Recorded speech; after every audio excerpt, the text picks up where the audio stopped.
Attention WFIA members, the virtual 2024 WFI convention will be this fall from September 13th through September 15th, 2024. Scheduled to appear are the world's strongest man, Ken Patera, the world's most dangerous announcer, Gary Michael Capetta, Bill Apter, and just recently signed the High Flyers, Jumpin', Jim Brunzell, and Greg Gagne. And folks, there's more coming on board. So run, don't walk to your keyboard. Get on that computer. Check the WFIA.org website and our Facebook page to see when these guys are going to be scheduled and their prices. Folks, if you are not a WFIA member, you will be paying an additional fee. So go to the WFIA.org today and register, become a member, and enjoy the podcast.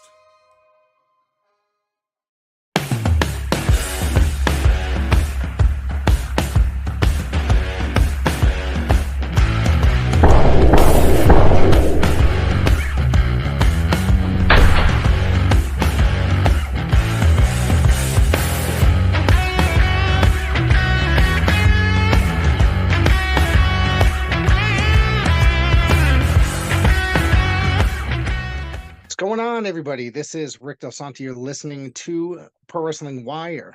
We've got a very special guest today in Kama Kazi. What is going on? Click, click, boom. So, Rick. All right. I want to thank you for coming in here today.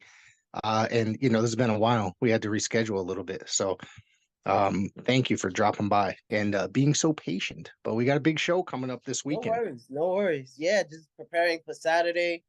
Springfield, NAW, the big show. Yeah, I'm looking forward to it. You got a cool, unique matchup, don't you? I think I have it here in my notes here somewhere. I'm matched up against Jhonny Santos. El Yes, Hombre, yes. El, blah, whatever, you know.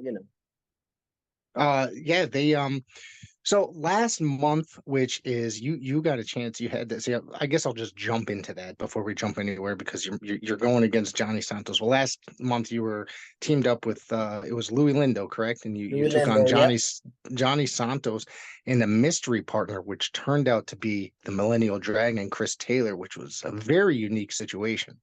I was confused from the get-go. Yeah, I think we all were. Yeah. I had no idea. I was really wondering what was the purpose. And it was really confusing. And then it showed itself at the end of the match. It was like, oh, well, okay.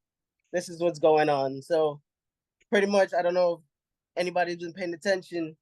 First class is on their way out at NAW. I don't know if anybody noticed. People are going missing and whatnot. So it's a sinking ship, and I guess Jhonny Santos, he's sticking around till the last. He's the one lingering. It seems like, yeah. So it's bizarre, but it was it last month or the month before with that Chris Cage made a quick appearance and interfered in the heavyweight championship title match, and then everybody I think was shocked, and then he just kind of disappeared right after. So it's wild. I don't even understand. I mean, I feel like I think that's just letting people know. I do think he had some beef with the Walter dude. Yeah. And I think that was something they needed to hash out. And I guess this was the time for him to take that opportunity, considering who would have thunk he would have just, popped up after not saying anything after leaving, Yeah. So, I don't know. Maybe that was him just letting people know he's got a rematch, He's still here lingering. Who knows? He might pop up and help Jhonny Santos on Saturday. Who knows? I don't know. That all depends. I mean, I'm prepared for it. It's up here. It's on the list. At this point, I don't know what Jhonny has up his sleeve. Johnny's got a lot up his sleeve at all times. It seems he's always he's always got something in the back of his mind and ready to go. And that's why I have to stay on my toes. I'm excited for Saturday. I'm expecting every trick he has. Yeah, he's always Sebastian Cage hasn't been around. Tony Leenda hasn't been around. I mean, these are guys that were pretty much ruling the company for well over a year. And I'm confused, but I'm taking it as a victory. We're slowly getting rid of them. Yeah. Slowly getting rid of them. It was roughly 3 months ago that first class went, and they all were defeated, and they crumbled, I guess you could say, I and we mean, haven't seen much of them since. ever since Chris Cage lost the heavyweight title, that match in itself, where everybody came out to make sure it was a team effort.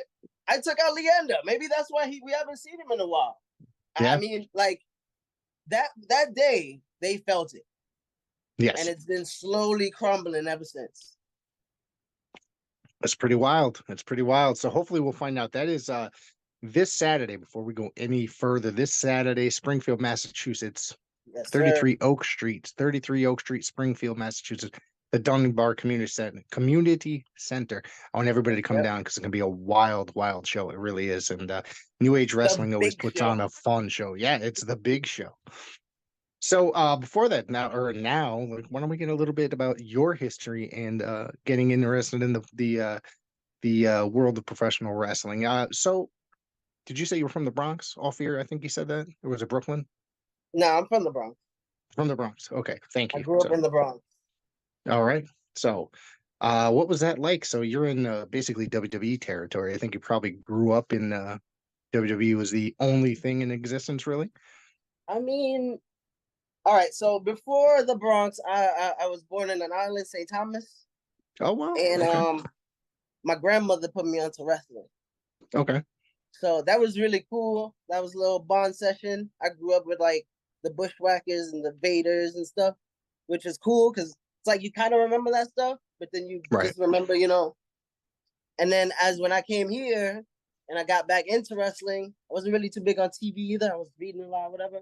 And then it's like, oh crap, this is over here too. This is what's up. So when Jeff Hardy came to the scene was when I was like, oh crap, somebody can do all of that and still do that and then still do that too, you know?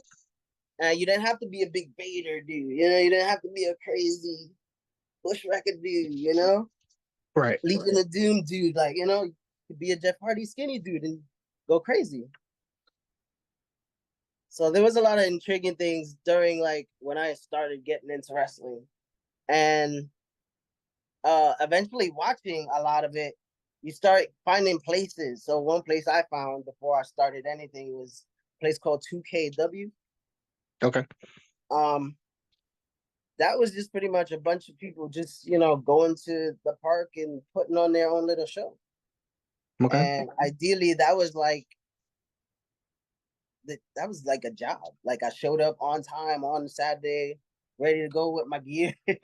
What's the assignment, sir? Like, like not even Right. knowing what's going on. Like, I just want to do this move, this cool move. As long as I do this one cool move, I'm fine with everything. Like it was a thing. I did that for a couple years between like 2007, 2009. Fell off of that. I didn't want to go to the parks anymore. Dabbled in a bunch of different places. One actual school I started going to was IWF, Independent Wrestling Federation in Jersey. Kevin Knight. That was a cool little introduction to like wrestling, like learn how to punch, which I still don't really do today because it's still a precise, like Right. and so I found Hog, and then I found BWF, and then it's just been open training at a spot in Queens Coliseum. Okay. And that's really it. Like I didn't have. Oh, I'm sorry, I forgot something else. The Foundation. That was another little school within BWF. Yeah, that's it. It's a lot of years. It's a lot of years. That is. That is. It sounds like you've been doing it since for a very long time, a lot longer than I expected. I mean, A lot of years just spending times in gyms, running ropes and rolling around, enjoying being in the ring, Yeah. So what was your initial reaction to, say, training and being in a wrestling ring? Was it anything as if that you expected compared to like what you saw on TV, or did the reality set in pretty quickly? Oh, yes, yes. Any day one spot, any place I went as a day one spot where I went to train, you learn. It's like you Mhm. learn all over again.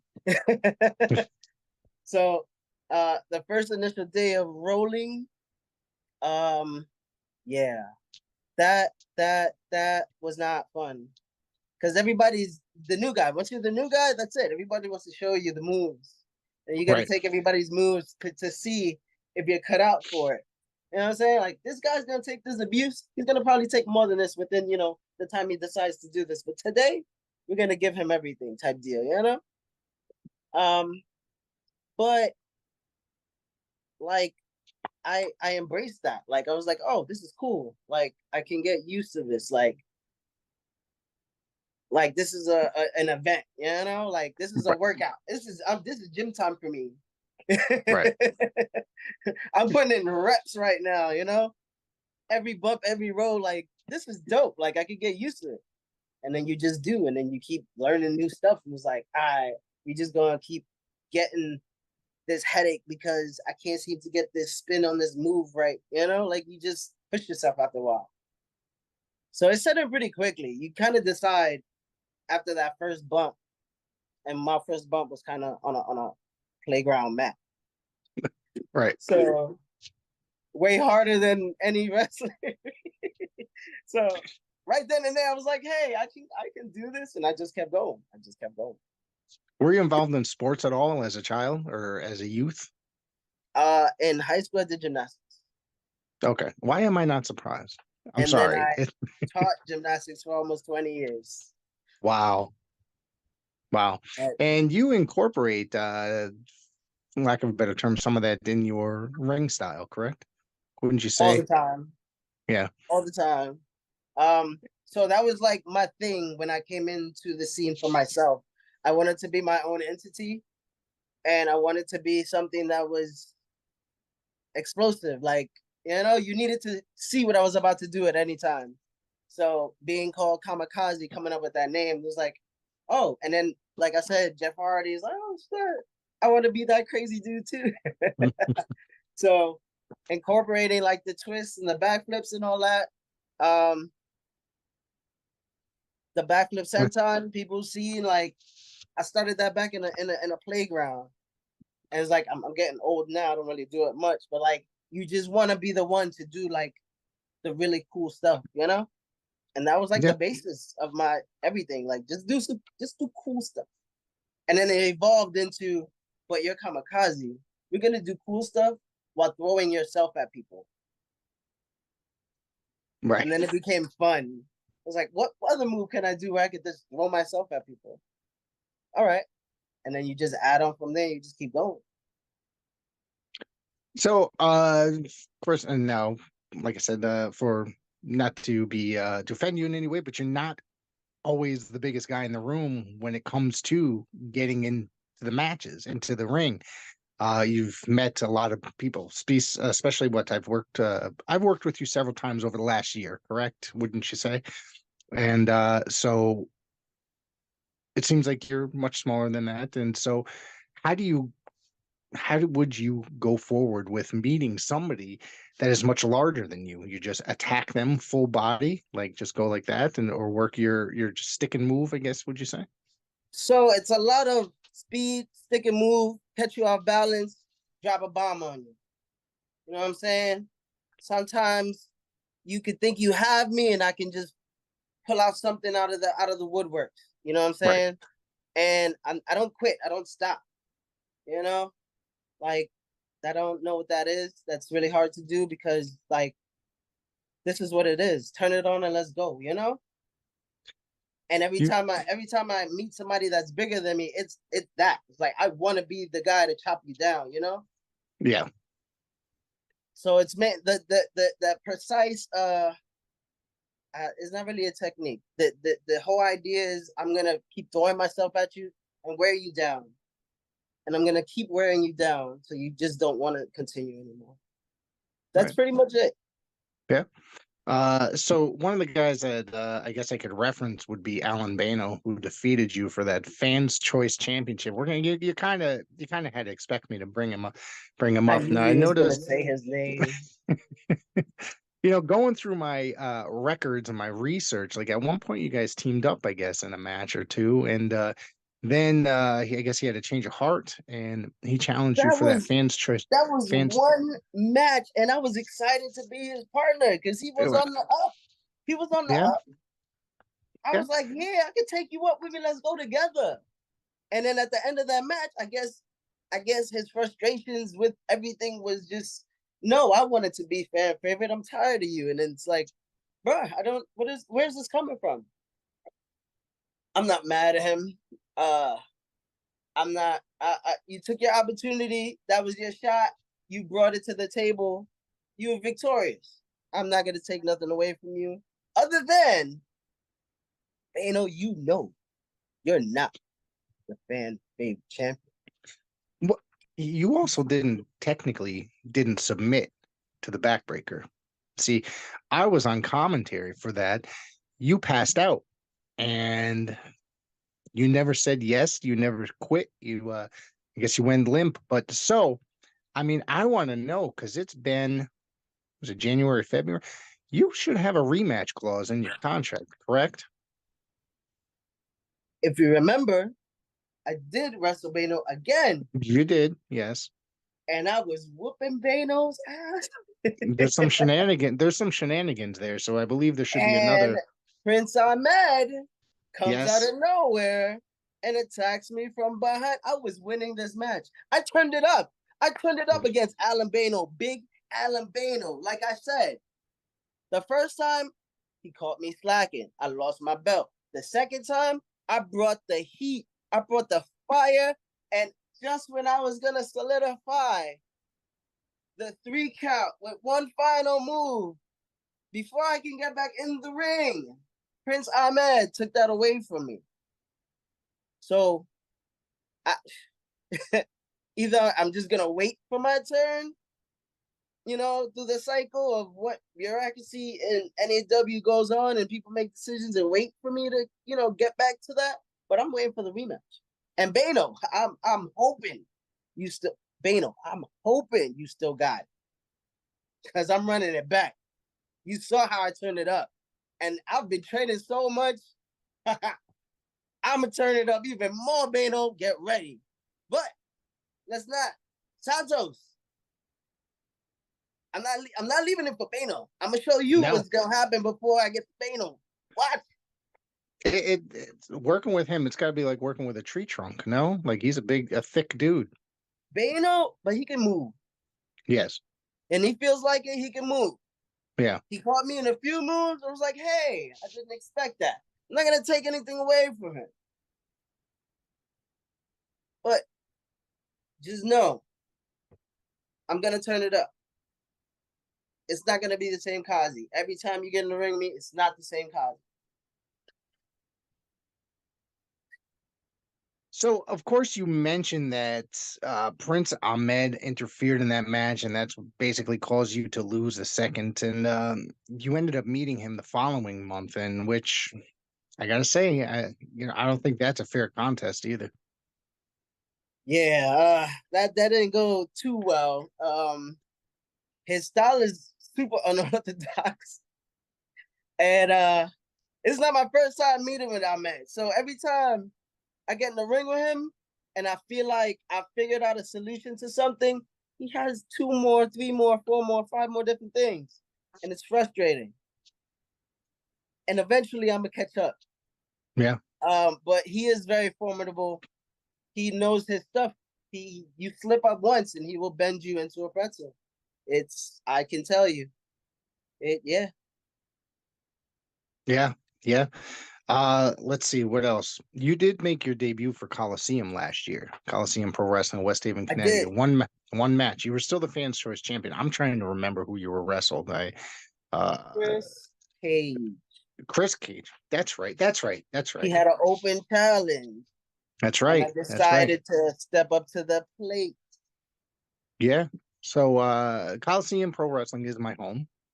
Oh, So that's where I am every other month Oh commentating. yeah. So I want to know, will you be back? I thought that I'm surprised you haven't been back as soon that. And what would you say about your experiences working there? I loved it. It was a great crowd. People are good. I loved it. I would love Yeah. to return. Yeah. I have no issues. I had a great time. That match didn't go too well for me, but I had a great time nonetheless. Good crew, good people. I'm with it. Yeah. I mean, I could think of probably a dozen, half a dozen people that I'd love to see you go against coming through the area. Seriously. Oh yeah. Oh yeah. Oh Oh, yeah. I'm with it. I'm down I for could, any and every challenge. I'm gonna have to put that in the Booker's ear. What do you think? So, Help me, talk to so me, talk to you, talk to them. Let me know. yeah. See, I'm with it. yeah. So tell me, where else do you work around on a regular basis? Because pretty much I see you a lot at New Age. It's just new age right now. I've been reaching out to spots in Florida, talking to some people in Cali. Um, but I'm pretty okay with new age. I have some stuff going on, personal stuff. I got some injuries that I've been taking care of on the sidebar, so I haven't been doing too much. But I've showed up at Loud East a few times. I've done some other spots. Magic, I've been there. Showed up in some other places. I'm just taking my time because, like I said, I'm 40 years old. I'm getting older, so I've been slowing down a little bit. And just taking care of injuries. My job takes a lot out of me physically, also, so I try not to do too much within those realms, and just make sure like I'm okay. Like physically okay. Yeah. Pro wrestling is very busy and taxing. So I mean, if you have a full-time job, you're not really, at 40 years old, I can't believe that, back in the day, that was considered old when, if you were a wrestler at 40 years old. That's some wrestlers' primes right now. Yeah, well, yeah. You got a point there. So, what else you got that you want to throw this direction out here? You got anything else thing you want to throw out to the people that are watching and listening? Pretty much, stick to whatever dream you got, man. Be your Yeah, own number one fan. At the end of the day, you're gonna push you harder than anybody else. And as long as you up here and you got it and you pushing yourself forward, you're gonna make it. Some type of yeah, way. Some type of way. I And love just it. be happy at your level. You know what I'm saying? Be happy at your level. And then if you're not, push towards the next one. Push. Just keep pushing. Not too much. But that's about it. Do you have anybody that you'd love to meet as far as working in the ring that you'd like to work with, compete against, I guess you could say?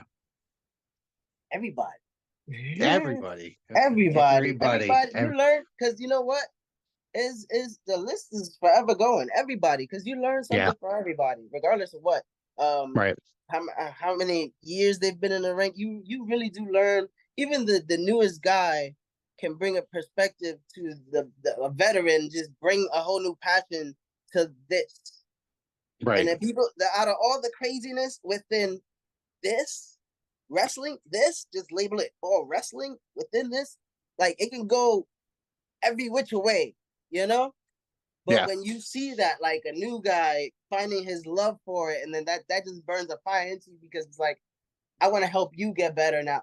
When that happens, you you love this. This is it. yeah, And at any level, like I said, any level, you just gotta be happy with your level. You know what I'm saying? I'm happy with my level. right, right, I mean, I right. go to sorry, I've done a number of spots in Wisconsin, uh, Tennessee, Wow. Florida, West Virginia. I've been places. It's just sometimes you got to take it slow. You got to learn Absolutely. your limitations and be like, hey, you know what? Maybe you just need to let's stick to the gym for now, and then we'll do this again later. It's like, all right, now we're feeling better. Now we're gonna do this and this. You gotta stick within your comfort level and not push yourself too hard. Listen to your body, guys. Right, right. So as we mentioned, this Saturday is New Age Wrestling, the big show. Yeah. You're taking on Jhonny Santos. Do you have any final words for Jhonny Santos before we get out of here? No more words. I've been wrestling this guy forever at this point. So, what other tricks do you have? You know, so I know what he has. I know what he's capable of. And at the end of the day, I just have to keep an open mind because anything can happen with him. Anything. Right. Yeah. Anything. Yeah. And I'm used to it. So now I'm on edge, and he knows that too. So I know he's like, damn, like he knows I'm bringing something to the table. So we're just gonna have to expect the unexpected at the end of the day. Yeah. So I want everybody that's listening to get out there. You know, it's Springfield, Massachusetts. It's going to be a great show. New Age always has a great show, I think, personally. There's always really good shows. It's always family oriented. There's a lot of kids that come out. They like the shows. I like the atmosphere of NAW since before we moved to the new spot. It's just it's different when you bring the people. Because when we were in the mall, I would go out and I would bring the people. I would go out with the flyers and I would talk to the people. You know what I'm saying? So a lot of those people came with us to this new spot, and it's kind of harder to do in the area, but we still try, you know, and we just make it more of a family community event. My first show working for New Age as commentator was the final show in the mall. Oh, so and you know, saw us at our peak. So I was amazed, honestly, because it was like so many people in that room in the mall, you know, and I was like, wow, this is amazing. We packed it out. It was packed. You had an amazing match. I don't remember exactly who it was against, but you were all over that arena. I think it was a 3-on-3. Was Me, it? Chris, Oh, it was Taylor, yes. Thunder and First Class at Chris Cage. Yeah, I believe that's it. But dude, I gotta tell you, that was like from beginning and we were to all end, over the place. Yeah, that whole night though was just a tremendous night of professional wrestling, and I was like, wow, I'm so glad to be here. And you know, New Age is having trouble filling that room now, but at the same time, it's like there's still such a great product, but we want people to come down. So anybody that's watching this, listening, Springfield's not too far away from y'all, so come on down.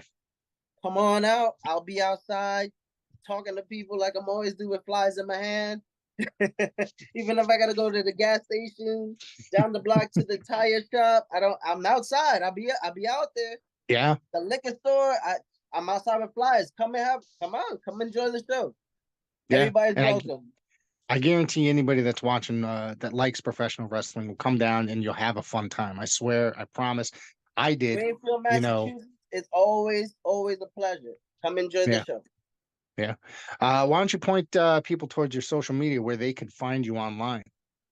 I mean, I'm only really active a lot on my Facebook, which is, you can get me at Smitty Smith, and then you see the picture of, you know, this beautiful face. And then on my Instagram, which is Kama _Kazi _DOA, because Dead or Alive is my favorite fighting game ever. So if you know, you know. Let me know. Add me. That's it. All right. I want to say thank you. Thank you very much for joining me today. I had a blast talking to you. We'll have to do this again. Anytime you want. All right. Thank you for sticking around with the rescheduling and thank you for putting up with my shenanigans, my lack thereof scheduling. No worries. No worries at all.